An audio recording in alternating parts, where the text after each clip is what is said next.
بچہ بستر پر یا بیڈ کے گدے پر پیشاب کر دے تو اس کو کیسے پاک کیا جائے؟ کیونکہ وہ بہت موٹا ہوتا ہے تو کیا اس کے اوپر بیٹھ کر قرآن پڑھ سکتے ہیں یا نہیں؟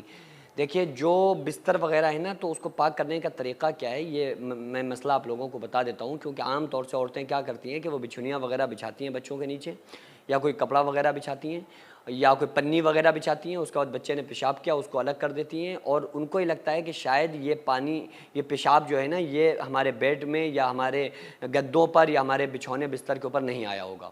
جبکہ ہوتا کیا ہے کہ کپڑے میں، جب کسی کپڑے میں یا جو کپڑا بچھایا گیا ہے بچھونے میں جب پیشاب لگتا ہے تو وہ پیشاب چھن کے اندر بھی چلا جاتا ہے، اور وہ بیڈ کے جو گدے ہوتے ہیں وہ بھی ناپاک ہو جاتے ہیں، یا بچھونے یا بچھنیاں یا جو بھی چیز ہوتی ہیں وہ بھی ناپاک ہو جاتے ہیں. تو اس کو پاک کرنے کا کیا طریقہ ہے، میں بہت بڑی آسانی کے ساتھ آپ لوگوں کو بتا دیتا ہوں.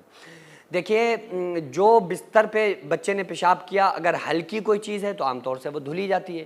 اور دھلنے کا مطلب یہ نہیں کہ آپ نے اس کو پانی ڈالا اور ختم کر دیا. اگر کوئی ایسا ہلکا اور معمولی سا کپڑا ہے کہ کوئی بچھنیاں ہے، کوئی بچھونا ہے، یا ہلکی پھلکی کوئی چادر ہے جو بچے کے نیچے بچھی ہوئی تھی، اگر آپ اس کو اچھی طرح سے دھو کے رگڑ کے صاف کرنے کے بعد اس کو نچوڑ سکتے ہیں ہاتھوں سے، تو پھر اس کو اچھی طرح سے 3 مرتبہ اس پر پانی ڈالنا، اس کو بار بار نچوڑنا. اور جب تک آپ کو یہ نہ ہو جائے نا کہ اس کا پانی کے ذریعے سے سارا پیشاب اس کا نکل چکا ہے، ختم ہو گیا ہے، جب تک کہ اس کپڑے کو آپ اچھی طرح سے دھوئیں گے. اس کے بعد پھر اچھی طرح سے صاف پانی سے 3 مرتبہ اس کو کھنگالنا، تاکہ ذہن سے یہ گمان بھی ختم ہو جائے کہ اس میں پیشاب کے قطرے باقی رہ سکتے ہیں. تو یہ تو عام طور سے عورتیں کر لیتی ہیں ان کپڑوں کے ساتھ، ان بچھونوں کے ساتھ جو ہلکے ہوتے ہیں. لیکن عام طور سے جو بیڈ کے اوپر بچھے ہوئے گدے ہوتے ہیں نا، وہ بڑے موٹے ہوتے ہیں، تو وہ صاف نہیں ہو پاتے ہیں، وہ نہیں دھل پاتے ہیں. تو عورتیں بھی بڑی مہارت رکھتی ہیں اس معاملے میں کہ انہیں جب لگتا ہے نا کہ بچے نے پیشاب کر دیا، تو وہ تھوڑا سا پانی لے کے آتی ہیں، اپنے ہاتھ پہ ڈالتی ہیں، اسے یوں کر کے لسیڑ دیتی ہیں، وہ سمجھتی ہیں پاک ہو گیا. یہ تمہارے دل میں، دماغ میں تو پاک ہو گیا، لیکن یہ اسلام نے ابھی اس کو پاک نہیں مانا ہے. آپ کو کیا کرنا پڑے گا کہ اس گدے کو آپ اٹھائیں.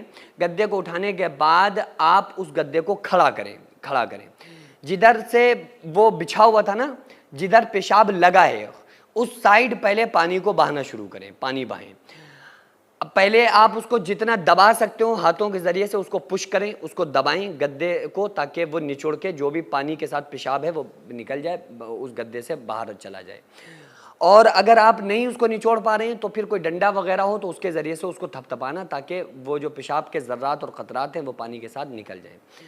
پھر اس کو کھڑا کرنے کے بعد چاروں طرف سے، یعنی کہ اوپر سائڈ سے پانی کو بہانا ہے 3 مرتبہ.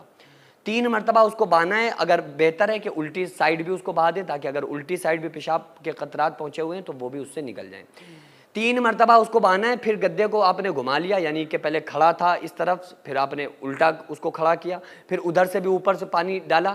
تو جب آپ اپنی جانب میں اس کو دبا لیں اور آپ کو یہ لگنے لگے نا کہ ہاں اب جو پیشاب کے قطرات تھے وہ پانی کے ذریعے سے اب اس سے زائل ہو گئے، ختم ہو گئے، نکل گئے، تو بس آپ اچھی طرح سے 3 مرتبہ پانی بہانے کے بعد پھر آپ اس کو سکھا لیں، اس کو بچھا لیں، پھر وہ پاک ہے.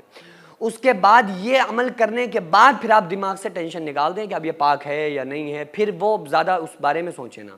بس آپ یہ عمل کر لیں، اس کے بعد اسلام نے اس بستر کو پاک مانا ہے، تو بس وہ پاک ہے. اپنی جانب میں جتنا ممکن ہو سکے اس پیشاب کو کے قطرات کو نکالنا، پھر وہ پاک ہے. پھر آپ اس پر بیٹھ کر کھانا کھائیں یا قرآن پڑھیں، آپ جو چاہیں کریں، پھر کوئی مسئلہ، کوئی پرابلم نہیں ہے. سینکڑوں ایسے غریب پریوار جو فاقہ کر کے زندگی گزار رہے ہیں، اور بہت سے ایسے مجبور لوگ جو غربت کی وجہ سے بیماریوں سے جوجھ رہے ہیں اور ان کے پاس علاج کرانے کے لیے بھی پیسے نہیں ہیں، تو ان غریب فیملیز کو ہر مہینے ہماری سوسائٹی راشن دیتی ہے اور ان غریبوں کا فری میں علاج کراتی ہے. تو آپ لوگ ہمارے ساتھ مل کر ان بیوہ عورتوں اور یتیم بچوں کا سہارا ضرور بنیں، اور ان کے راشن اور دوا علاج کے لیے زیادہ سے زیادہ تعاون کریں، اور یہ ارادہ کریں کہ غریب کے بچوں کو انشاءاللہ بھوکا نہیں سونے دیں گے. اور ہر ہفتے، ہر مہینے آپ لوگوں سے جو بھی ہو سکے آپ تعاون ضرور کریں. ان کو 10 سال سے جو لوگ بستر پر پڑے ہوئے ہیں، انشاءاللہ تعالی ہم سب مل کر ان غریبوں کا علاج بھی کرائیں گے، اور ہر مہینے انشاءاللہ تعالی ان غریبوں کو ہم راشن پہنچائیں گے. یہ سوسائٹی کا اکاؤنٹ نمبر ہے اور یہ اسکینر ہے. آپ لوگ اس اکاؤنٹ پر